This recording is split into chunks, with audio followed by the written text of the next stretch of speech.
Hey, Judge. Yeah, Hey, man. It's so good to see you, Judge. all right. Hey, man. Hey, hold on one second. Let me get my wife out of here. Thank you so much. So, yeah, of course, I'm going to have some technical difficulties right at the last minute. You know how that Yeah. goes. How you been doing, Judge? Well, so far so good.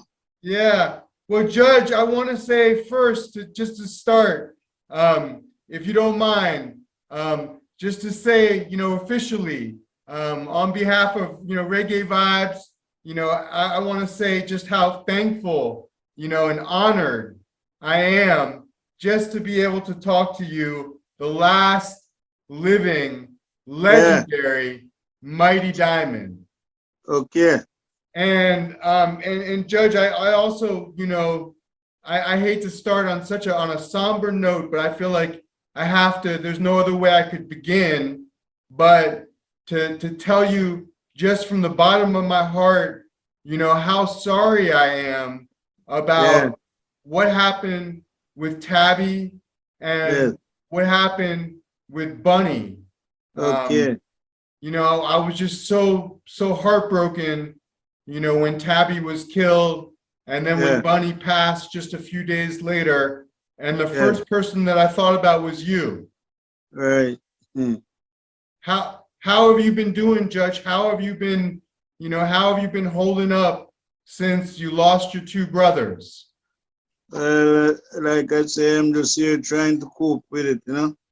Yeah, Just trying to cope with it one day at a time. yeah. It's Well, kind of rough. It's rough. yeah, it definitely is rough. I mean, when I like I told you when I interviewed you back, a few years ago, when you and Tabby came to the Dove Club at Yeah. Los Angeles, and I told you then, and I'll tell you now, the Mighty Diamonds is one of the best bands ever in any Right. genre, in Right. reggae, in any kind of music that you could want. Everybody knows that the Mighty Diamonds is one of the best bands ever. And so when Tabby died, when Tabby passed, and then when Bunny passed after that, I know the masses of people, Judge, around the Yeah. world were really heartbroken. Yeah. And like me, I know that they were thinking about you, when they got this double whammy, of Right. bad news. Yeah. Yeah. And Judge, Bunny, of course, had been, we talked when you came through the Dove Club a few years ago. You told Yeah. me even then that Bunny was in terrible health, even a Right. few years ago. Yes. Yeah. And you said then, though, even then, you gave, you were hoping, you told me you hoped that maybe he could rejoin the group, Bunny, Yeah. even Right. just a few years ago, though he was in such bad health. And I wanted to ask you, Judge, um, because a lot of people speculated that it could be that when Bunny got that news that that Tabby had been killed, that was the thing that finally killed him. Do you think that that's what it was? Well, that's what I think too, because it was just about 2, 3 days afterwards, when he Yeah, heard. I remember he had gotten about 2 strokes already, yeah, and then he got this shock now. So the third one it took him out. yeah, Mm. yeah. And Judge, if you don't mind me asking, how did you first hear that Tabby got? How did you first hear that Tabby was killed, and who told you? It was my daughter, my biggest daughter, called me and told me Wow. that she had a sister living near to Tablet. Yeah, and where were you when you found out? Where were you? I was at my home. Oh, wow. Wow. Well, I'm so sorry about it. And I don't know if you'll remember, but I want to remind you, Judge, that one of the questions when I talked to you and Tabby in 2019, it was late at night. You guys had just performed. Yeah.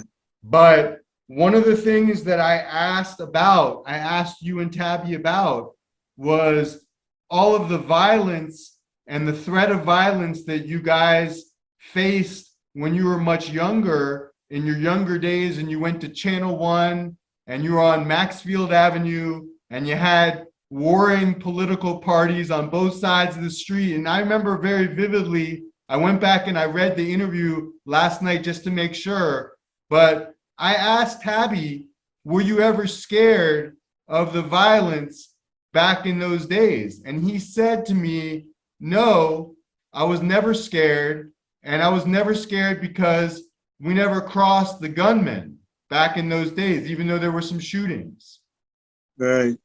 And so it just made it so when I thought about what happened, I mean, there was some video, I don't know if you saw it, Judge, but there was some video that was released in the press that showed Tabby just moments before when he was shot, and he was close to his home on McKinley Crescent in the western part of Kingston, of Waterhouse, near Waterhouse, where he Yes. lived, right?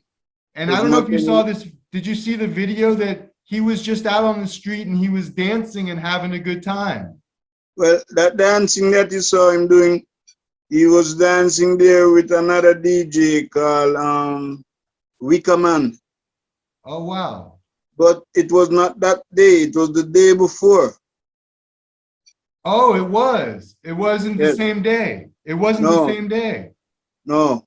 Oh, wow. I'm so glad that you told me that, because I thought it was moments before the shooting when I saw that video. No, it was the day before. Well, I thank you for telling me that, and especially because, especially on social media, things travel fast and you get a lot of misinformation out Right. there. Yeah, I'm glad I'm talking to you about it.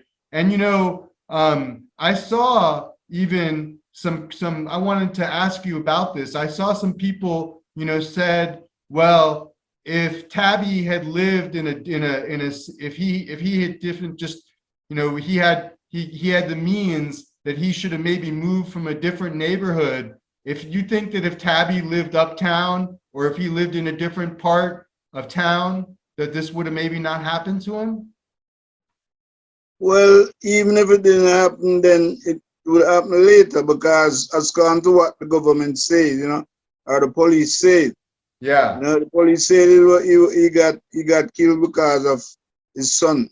Yeah. So even if it didn't happen that day, it maybe would soon happen somewhere else, Do you think, Judge, do you think that Tabby had any idea that he was in any kind of danger before he was killed? No, Tabby didn't think he was in any danger, because all Tabby was about is music, Yeah. And Tabby is not a violent person. Tabby wasn't mixed up in anything. Tabby is the most peaceful singer I can think of. When I think of all the lyrics and all the songs that you guys sang together, Yeah. it's so sad to think of how much of a peaceful and such a conscious hearted guy, that to pass the way that he did has got to be one of the biggest tragedies in Jamaican history. Right. Was Tabby, but you're saying though that you didn't think that Tabby, felt that he was in any danger. Did he say anything to you though at all, in the months leading up to this event, or what happened, that, he was worried at all about anything? No, he never spoke about worrying about anything, All Yeah. that it happened. I spoke to him the day of his death, Wow. The day of his death, he called me, and he was preparing, or the group was preparing to do African tour. So he called me and took passport particulars and what have you. That was in the day, about 1 o'clock in the day. And then I got the news now in the night about 9:30 about his death. Wow. Wow. Well, like you said,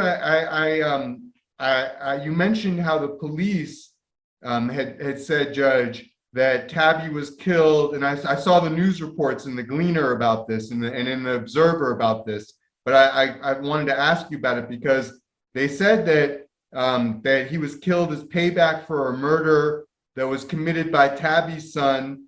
They said Tabby's son is named Jamarli Shah, and they reported in the press that Tabby's son is the leader of the McKinley Crescent gang, and they speculated that Tabby became a target because the gang who was after Tabby's son couldn't get to him because Tabby's son was locked up, and so instead of killing Tabby's son in retribution, they killed Tabby. Do you know if there's any truth to this reports? Well, I don't really know what the police stated that it was a reprisal, Yeah. Yeah. Well, I also saw though, Tabby, Judge, I also saw though in the press reported that that Tabby's common law wife, I think her name is Ivani Henry, said that she was surprised that the police had made that definite connection between there being a killing, between the Tabby's killing and Tabby's son situation. And, I guess I just wondered overall, I don't want to ask you much more about the situation, but are you satisfied, Judge, given everything that that's happening? And I know from interviewing you, and I know because of your history, that you yourself were not only in the military, but you worked in the police. And so I want to ask you, because I'm sure that you're in touch with the police down there in their investigation of what's happening with Tabby. Do you feel satisfied? Are you satisfied with the way the police are handling it? Well, I'm not really in touch with the police down here, no. Because my time in the force is not really, most of my people they are not there in the force now, Wow. Yeah. They're different people. But what really happened is that I don't understand, because we haven't heard anything about anybody being arrested or anything. So I don't think the investigation has been going on. Do you think they should be working harder to solve this? Well, when you say working harder, the police can't really work without information. Do you think that then other people in the community who maybe know things, they need to come forward and help the police? Maybe yes, maybe no. Yeah. But the police, they are not prophets, so they don't really, they can't work without information. So maybe that's a point where it hinders the investigation or what? Yeah. Because people are not so willing to, speak about things. Yeah. In case they get themselves in trouble, 100% people can get in trouble when they start speaking about things. That's true. And Judge, to move on from that terrible violent situation, it was reported that you and Tabby were working on a new album together when Tabby was killed, and that you had at least 5 tracks, I think, that you had hinted that you were planning on completing this album that you were working on with Tabby. Can you speak a little bit about that? Did you had an album in the works with Tabby when he was killed, true? Yes, we were working on a new album and we had completed about 5 tracks. The album was supposed to be about 12 tracks. We had completed about 5 when the incident took place, Did you have a name for the album already? Do you have a name? No, we didn't arrive at a name as yet. Not so early. And so are you going to then complete that album, Judge? Well, we are deciding now how we're gonna go about completing it, because well, Tabby is not really there anymore, so there's gonna be a difference in sound where the lead is concerned. So we are planning how we're gonna go about completing the album, or if we don't complete the album, then we might just use those 5 tracks and as some extended play, Yeah. and name it the last recordings from Wow. Tabby Diamond, you know? That, let me just tell you, when you release that, Judge, that's gonna sell Mm. like a hotcake. They're gonna, Yeah. people will buy that like there's no tomorrow. But you know, this actually leads into a bigger question, though, Judge. It leads into a Yeah. bigger question, which is everyone wants to know the answer to this. And when I read the news reports, it was kind of hard to know. And so I'm talking to the boss now. I'm talking to the man who will be able to answer this question, which is, are the Mighty Diamonds, will the Mighty Diamonds continue? Will you continue to tour and record as the Mighty Diamonds with new singers, or will this be it for the Mighty Diamonds and you might continue to do music but not as the Mighty Diamonds? Well, everybody asks this question, but Yes. the Mighty Diamonds has a legacy that has been done already. So we have no intention to put it down. Our intention is to continue, or my intention is to continue. You know, so what I am in the process now is getting the thing together, like getting those singers that I need for me and them to work together. Yeah. You know, it's not really a problem, you know, because what really happened that everybody's saying this and saying that, like they're thinking about a replacement for Tabby, but there cannot be a replacement for Tabby. Right.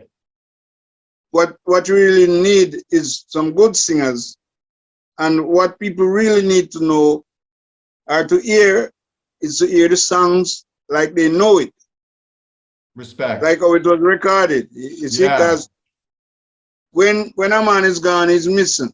He's not there anymore, and you can't replace him. Yeah, one brother short. You're one brother short. Right? Even though a man is gone and said, "Oh, that man sound like Tabby." It might sound a bit like Tabby in some places, but it's not Tabby. Yeah. So It's it not, cannot it be can't replaced. be. No one can Cannot be be Tabby. replaced. No, cannot be replaced.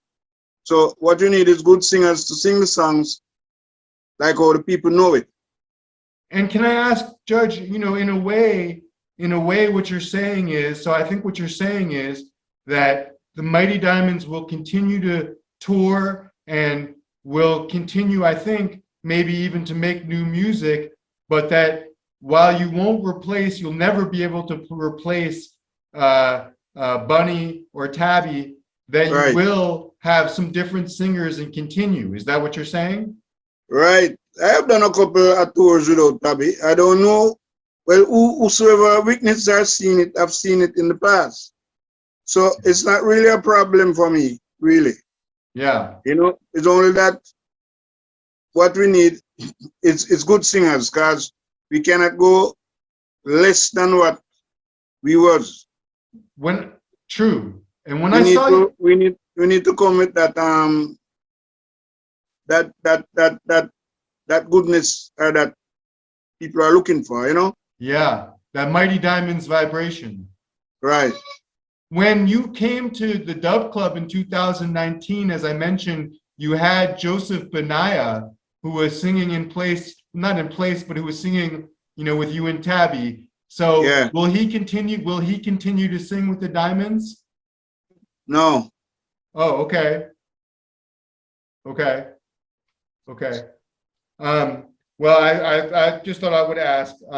Now, I noticed, Judge, on my music streamer, when I put in the Mighty Diamonds, I saw a release of a 3-track album that was called Fools Rush In at the end of last month. It was like a tribute album released, you know, a 3-track album, and I sent you the cover of it, a picture of the cover of it, did you get a chance to see that picture? Do you know what I'm talking about? This album, Fools Rush In? Yes. Is that in fact a Mighty Diamonds release? Right. Nice. Can you talk about that? Did that project was just released just like a month or so ago? True. Right. It was done through our publisher who what he's really doing now is like remastering some things and put them out back. Wow. Okay. And Well, and that Fools Rushing, that's one of them. yeah, there's a dub on it, and then there's two really nice, Mighty Diamonds tracks that are on it. Now, a hardcore reggae fan, he's in Nairobi, and he heard that I was going to be interviewing you. His name is Todd. He goes by the name of Toddy, and Toddy asked me, I want to ask you his question, just like he asked me to ask it. He said, I know it will be hard for Lloyd to be on stage without Tabby and Bunny, but will he be touring Africa to promote the new album? Well, we would, if somebody make it possible, like the promoters or whosoever. Yeah, you would definitely come to Africa to promote if you could. Yes. Yes. Okay, cool. Well, he'll be happy to hear that. And hopefully he can get into some of the promoters' ears. So they know they need to get you on a plane over there. Now, an article in May, Judge, in the Jamaica Observer, I just wanted to tell you what it says. And just to be sure that that we got everything accurate here today, because you never know with all these articles that come out. The article was titled "Judge Ferguson Hints That Mighty Diamond's Legacy Will Continue," and in the article, the Observer did assert there are plans to continue to tour and perform as the Mighty Diamonds, and in fact, as we've established today, it seems like that news is accurate. And you want try true? Right. And like you said, there's no way you can replace your brothers, but that the legacy will continue. Judge, I want to jump ahead and also mention that there's a reggae lover also in Germany. This guy also, he loves the Mighty Diamonds, and he goes by the name of Goody. And he said that he noticed that the last LP that the Mighty Diamonds had released, Rise Up, had come out, and he had gotten very excited. And so he was kind of wondering, and I know it sounds like you're still trying to answer this question, but he wanted to know specifically what's going to be next for the Mighty Diamonds. What's next? That's what his question is. What's next for the Mighty Diamonds? Yeah. It's to get cracking. Get cracking. Recording, whatever, music. Nice. And who is there anybody that you want to collaborate with, Judge, right now that you would collaborate with, or that you're already thinking about, and maybe in the reggae world? Well, I don't have any specific person in mind now. Yeah. I am open for it. We are up for it. Just recently, and I sent you a copy of it. I interviewed Nadine Sutherland, and I would love to see Nadine Sutherland and Judge do something together. Okay. Yeah, would you be up for that? Yes. Yeah. Okay. Well, cool. I'm gonna definitely let her know. Now, I noted, the Mighty Diamonds, as I know but you guys, you released some 46 albums together and many other singles. You work with many producers, and I just want to remind you, because we talked a little bit about this, but because it was so late at night, I couldn't get a full answer from you, but now I can. And this is what I wanted to ask you, is that you work with producers like Joseph Hu Kim, Lee Scratch Perry, Bunny Lee, Joe Gibbs, and more. And when I asked you in 2019 whether, from this very impressive group of producers, whether there was one or two producers who really stood out, just in terms of, making the Mighty Diamonds so successful. And you said, I want to remind you what your answer was, Judge. You said, quote, well, our success started at Channel 1, but I would say Gussie, because he was the one who produced Pass the Kouchie, and Yes. Donovan Germain, because he produced Heads of Government. I want to follow up on that answer that you gave and ask, was it solely because Gussie and Donovan produced those giant hits that you named them as being, most responsible for the Mighty Diamond success? Or, was it because of the way that they produced, or, was it more than that?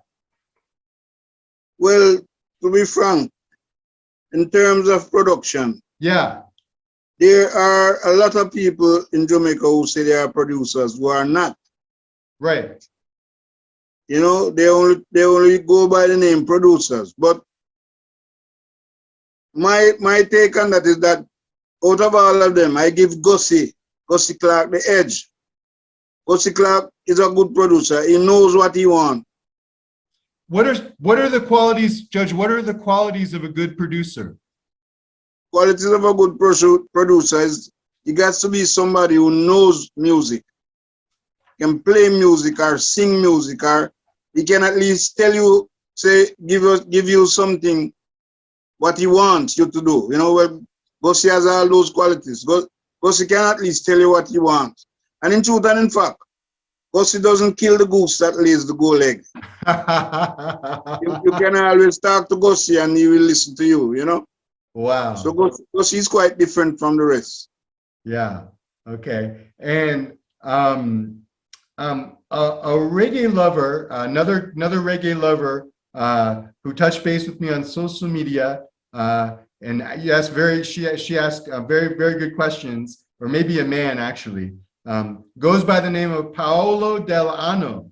And this person who loves reggae said a lot of people would like to hear your thoughts on the UK band Musical Youth's hit cover song of Pass the Kouchie, which Musical Youth famously changed, as you know, to Pass the Dutchie.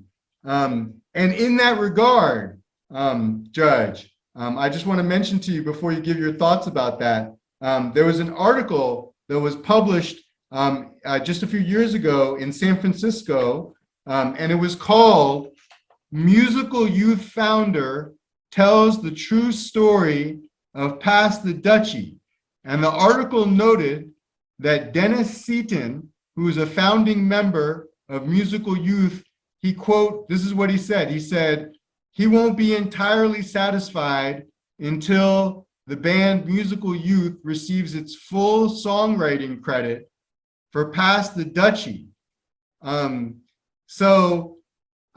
was curious well, first of all, just to ask you generally, what was your thoughts? How did the Diamonds feel when Musical Youth covered that song?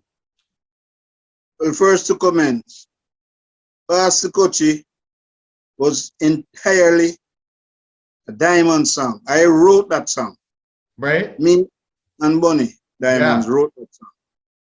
Musical Youth has nothing to do with writing that song. What they did was change Kouchie to Dutchie because they didn't want to sing about a herb pipe. So they sing about a food pot. Right. They said it was about pots. Right? No, it was about a food pot. Yeah. Dutchie, we call in Jamaica, it's a pot to cook food. Yeah, pot to cook food. Yeah. Right. They didn't want to sing about herb. Yeah. So when he's talking about writing potential, I don't know what he's talking about. Musical Youth manager called me in Jamaica when they were going to do the song. Said they were going to remake the song. and they did. I got another call from England from somebody in MCA record company.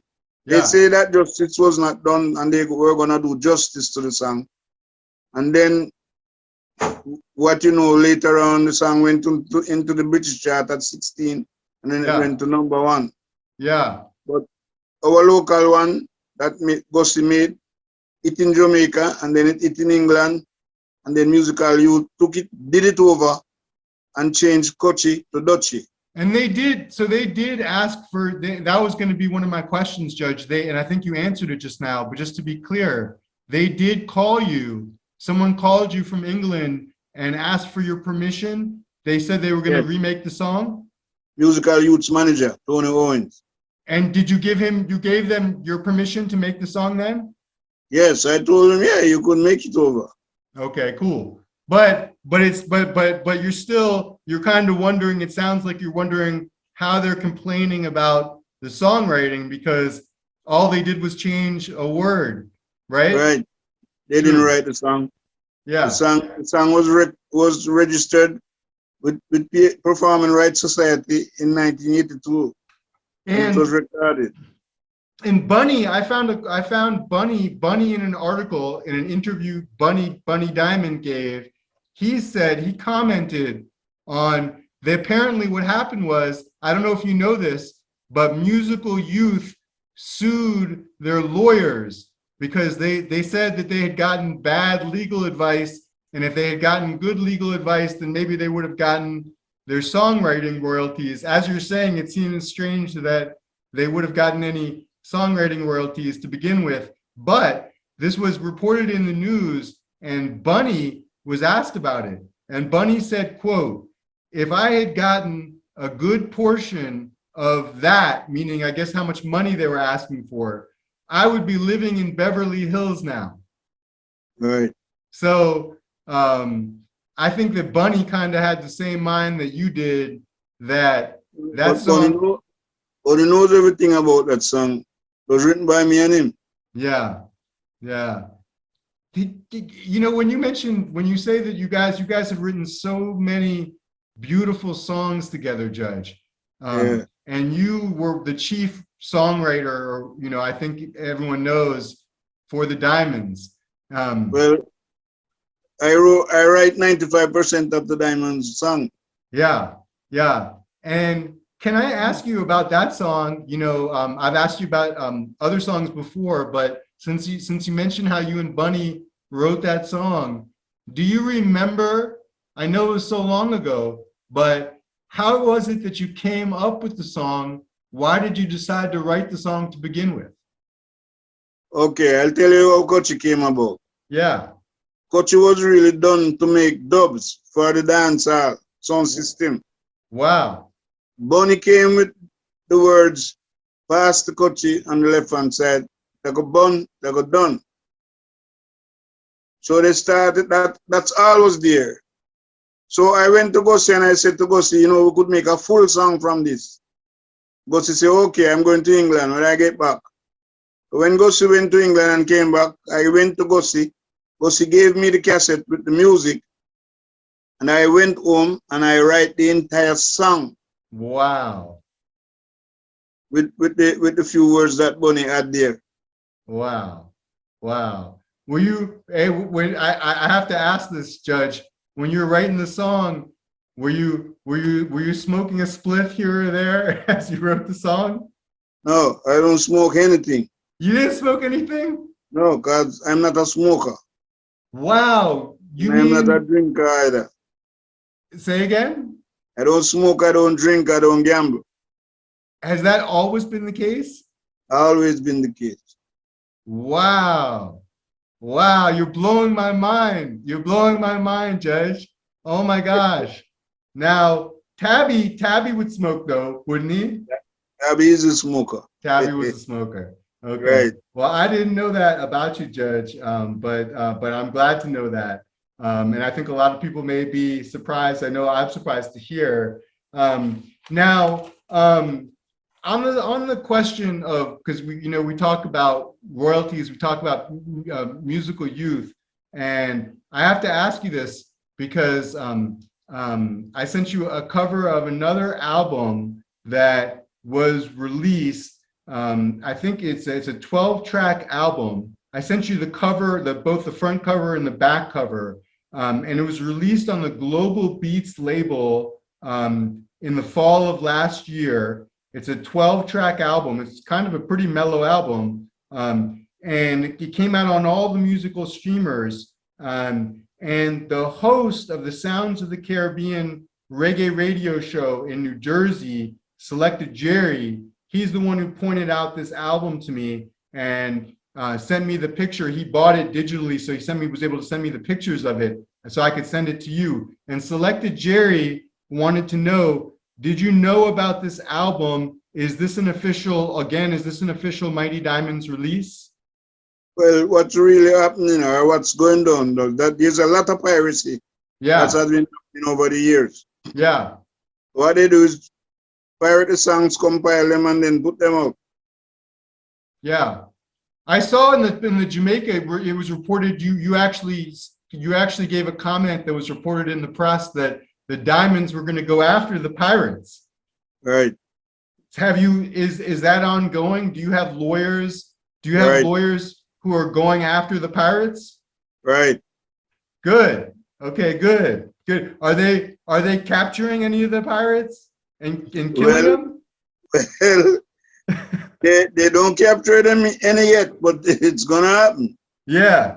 So the illegality that has been done. Yeah. Yeah. Judge, I'm so curious about this because this happens all the time with great legends such as yourself getting ripped off all these places. So let me ask you, is there a particular country that you find that you're getting the most pirates? Where are the most pirates? Are they in the UK or where are they? Well, the most piracy, I think it's come from between UK and US. Yeah. And I don't know how it goes in Africa. Yeah. Yeah.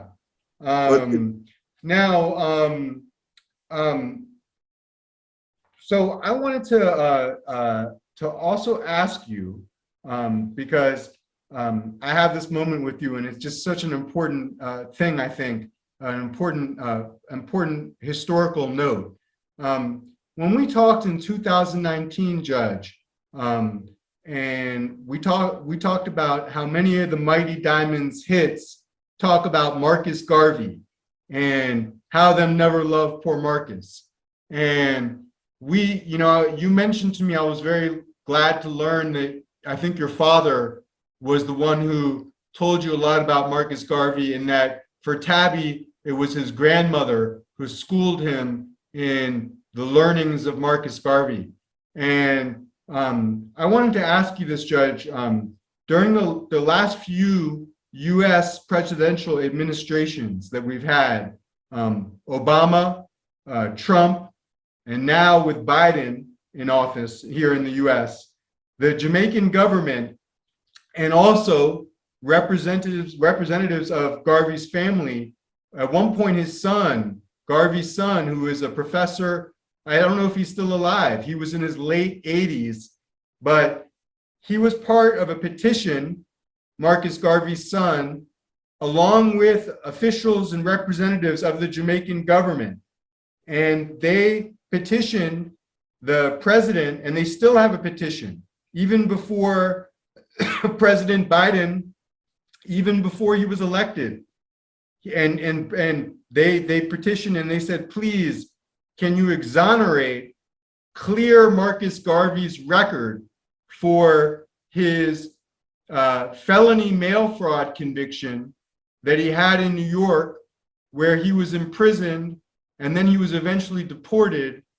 And everyone knows that the only reason why that happened was because the FBI director in the US was racist, and he went after Marcus Garvey in a selective prosecution.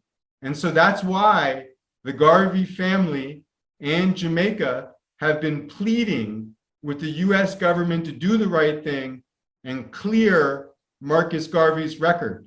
And they still have not done this. And every time the situation is raised, I think about the Mighty Diamonds. and I think about the music, and I think about how them never loved poor Marcus. Right. What do you think about that situation? Why do you think that all these US presidents have refused to clear what was a racist embarrassment for the United States to go after Garvey? Why won't they fix that situation? I don't know why they won't fix it, but when a fair-minded person comes, I guess it will be done, you know, because clearly the man was a good man. My father teach me a lot about Marcus Garvey, you know, so that's how I came to know about him. And my father used to follow How it, did you your know. how did your father, Judge, how did your father himself learn about Marcus Garvey? But I don't know how he learned about him, but he teach me about it. Yeah, So, you know, that's how I got my knowledge about Marcus Garvey. yeah. When you and Tabby came together, were you surprised that both of your, both of you were already kind of knew about and, familiar with Garvey before you became friends, you and Tabby? Well, I don't know about Tabby's version, Yeah. you know, but what I know is that I wrote some songs about Garvey and the group sang them. Yeah. True. Judge, on National Heroes Day in Jamaica in 2021, the Mighty Diamonds were vested with the Order of Distinction, or OD, the Yes, officer class, for right. their contribution to the development of Jamaican music. And Yes, so first of all, that happened since I last saw you. So I want to tell you, congratulations. That was awesome. right. Mm. I saw the pictures of you and Tabby, you getting the Yeah, OD. right. And I know that every reggae fan was happy when they saw that. What did you do? If I just out of curiosity, do you hang that up in your wall, or what do you do with the OD? No, I don't do anything with it as yet. You know, there are a couple of things to put into to photograph and fix up, you know. Yeah. I haven't done that yet. Well, you can't. You have to put that somewhere, Judge. You can't put that in like a pillow box under your bed. That has to be, you have to Yeah, put that out on the wall or something. Um, right. but so I wanted to ask about this because I was very, very happy, Judge, to see that happened. And I think everyone who knows me knows that a theme, something that I ask about in every reggae interview, so it'd be impossible not to ask you about this, Mm. has been concerning me, especially because, as we see, we have so many reggae legends who are leaving us either on natural terms, like Bunny, or on unnatural terms, like Right, Tabby. And we have so many legends who are passing away. We had Lee Scratch Perry pass away. We had a lot of people who have passed away. And so because we see a lot of reggae stars are passing away, it's been very concerning that the Jamaican government has continued to, in my mind, fail to properly invest and support reggae, even though they all love it and they all know they love it. It seems like there's still a problem where the government, for some reason, hasn't, for example, done right by honoring some of the biggest legends in the genre. I mean, they just got around. It took them so many years to give the Diamonds. The Diamonds should have been given an OD like 10 or 15, 20 years ago. right. So Judge, I have to ask this question. The names of the legends who the Jamaican government has not yet seen fit to honor yet. They're way too numerous. We'd be here all day if I tried to list them all, but I want to mention just a few of them to you, just so we could both pause and wonder how it could be that these people have never received any kind of recognition at all from the Jamaican officials. So I want to mention hand drummer and conga player Larry McDonald, who just turned 85 recently. Yeah. I want to mention all of the members of the Soul Syndicate. I was in touch recently with Tony Chin, for example, who reminded me all the many Mighty Diamonds songs that they played with the Mighty Diamonds before. Scientists, I had asked you questions about scientists last time we met. Hopeton Brown, scientist, the Dove pioneer and sound engineer. Then I want to mention 82-year-old true-born African Winston Jarrett. And I want to mention Earl 16. I want to mention Carl Malcolm. I want to mention Flabba Holt. I want to mention Nadine Sutherland. I want to mention Sister Carol. And like I said, the names would be too long for me to keep going and mention, but I want to mention one more, because when I interviewed Sly Dunbar, he mentioned this name. He said, how could it be that drummer Joe Isaacs has never received any kind of official recognition from the Jamaican government? So in your opinion, Judge, in your very respected opinion, Judge, how is it possible in 2022 that the Jamaican government could continue to fail to recognize and honor the contributions of all of these artists and more that I just mentioned? Well, really, a fact. But I would really say, you know, because that most of those people that you have mentioned, they have migrated a long time ago from, they're not living here. And there's nothing is being said about them back here. So in terms of the government, I don't know if things are not being picked up on them or what. But some of them have left here. Do you think that the Jamaican government then loses track? They lose Right. track of people? That's what I think, you know? Yeah. It's not that they wouldn't honor them, but it's just that some of them have migrated and they don't live here for a long time. Well, you know, but they are getting around to doing things now. yeah. Well, I want to ask you about some of the things that they've been talking about. Like, for example, I know that the mayor of Kingston has said, and I think they started to do like some kind of murals. They have a bunch of murals that they've painted in downtown to honor different musicians.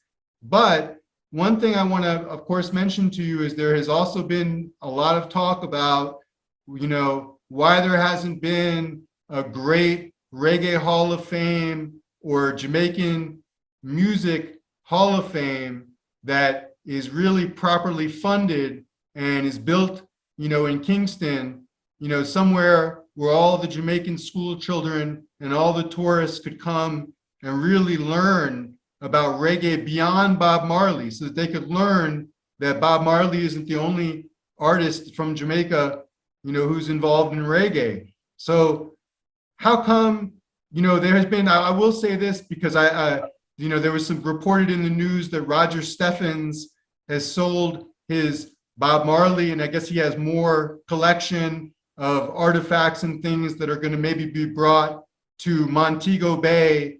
And there's some kind of promoter who is going to set up a museum, I think in the Rose Hall area there in Montego Bay.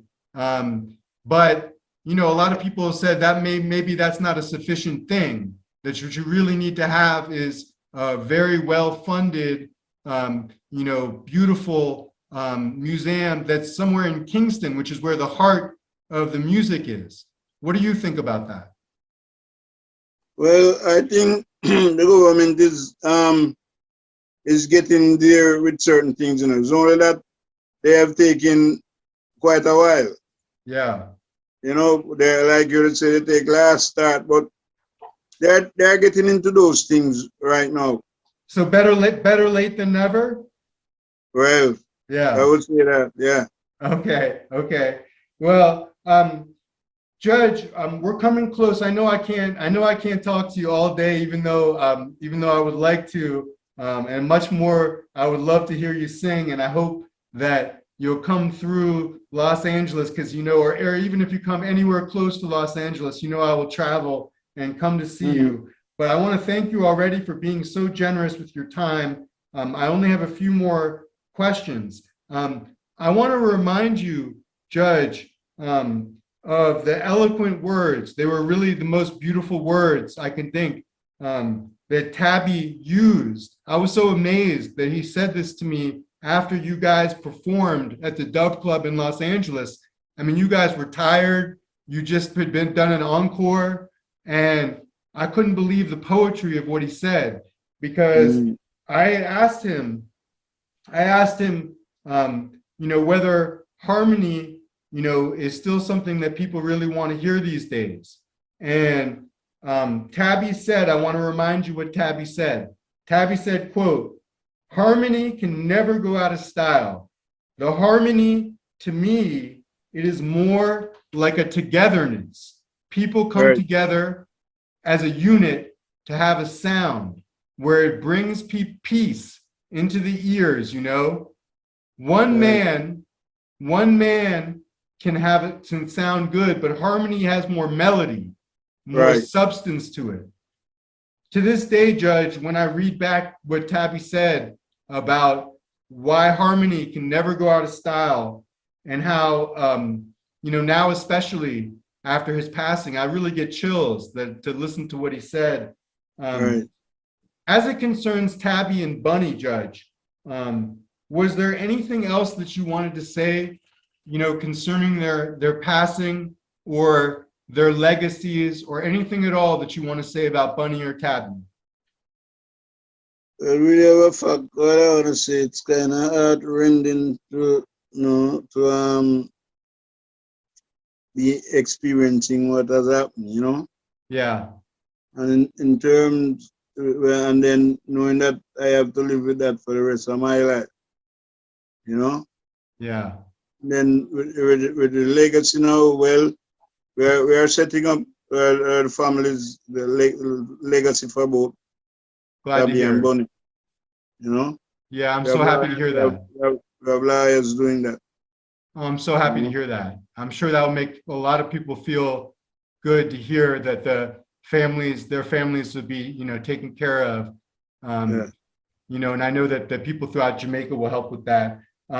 Judge, I read in CaribbeanLife.com that you're going to be honored at the second annual Jamaica Music Experience, or JAMIE, in Tribute Awards on September 10th in New York, along with a few other greats like Jimmy Cliff, Derek Morgan, Johnny Osborne, Beverly Kelso, and Dorian Schaefer, who used to sing with the Scatolites.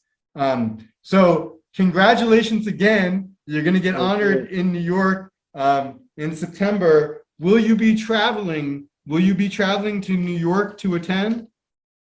No. Oh, okay.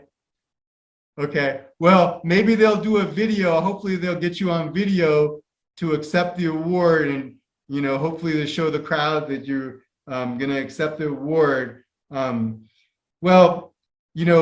Notwithstanding that, Judge, I just want to wish you all the very best health, travels, and safety, my friend.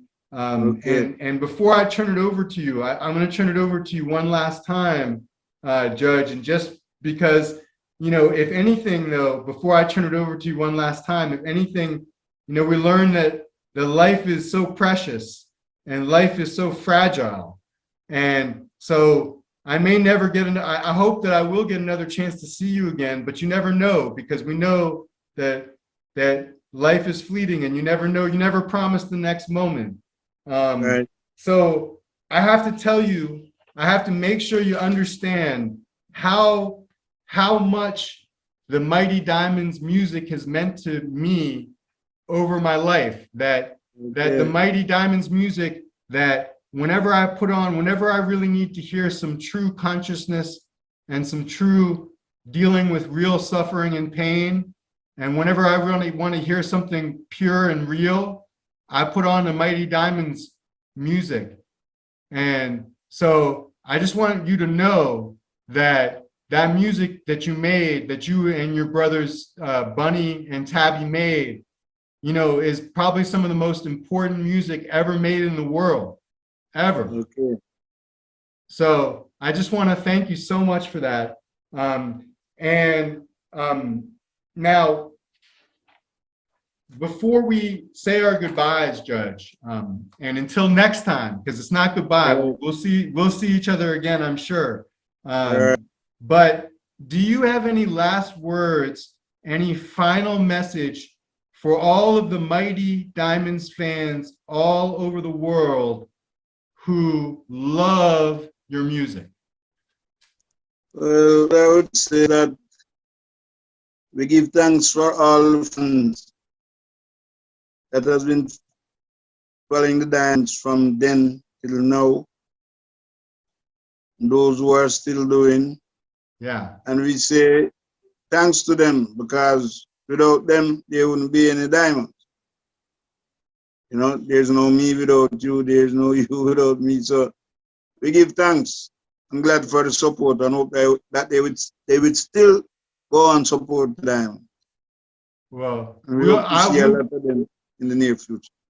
I know that they will, Judge, and so much thanks and so much respect to you, my brother. And stay in touch with me, my friend, and I'll be in touch with you on the WhatsApp, and we'll talk. And please, you know, just understand how much we love you and we love the Mighty Diamonds. And you can tell them thanks for making the Diamonds a success. Yeah. Thank you, Judge. Take care of yourself, my brother. Have a good day, my friend. All right. Bye-bye. Bye.